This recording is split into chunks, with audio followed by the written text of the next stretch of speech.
सवाल कह रहा है कि एक आर्टिकल है, उसको ए ने 5400 में खरीदा, फिर इसको 30% के लॉस पर बेच दिया।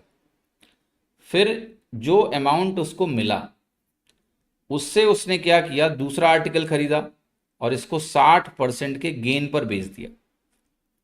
बताना है कि उसका ओवरऑल परसेंटेज गेन या फिर परसेंटेज लॉस कितना होगा। तो देखिए, शुरुआत से तुलना करनी है हमें, क्या हुआ शुरुआत से अल्टीमेट बात तक, कितना नफा नुकसान हुआ है। तो आप कहोगे सबसे पहले तो 30% का मुझे नुकसान दिख रहा है, तो मैंने कहा -30%। फिर मुझे 60% का मुनाफा हो रहा है, तो मैंने कहा प्लस में 60%। ये सर नो, क्या यही हुआ है शुरू से अंत तक? पहले 30% का लॉस हुआ, फिर उस पैसे से तुमने 60% का मुनाफा कमा लिया। तो नेट जो निकलेगा वो इस ट्रांजैक्शन से ही निकलेगा।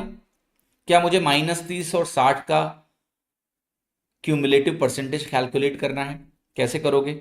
सिंपल ये फॉर्मूला लगा लो, A+B+AB/100 वाला। तो आप कहोगे ए की वैल्यू है -30, बी की वैल्यू मेरी 60 है, और माइनस में ये हो गया 1800/100, 100 से 100 कट गया, ये वैल्यू आ गई सिंपली 30, 30 में से 18 गया, 12%, और वो भी प्लस में आ रही है, यानी 12% का ओवरऑल गेन है आपको।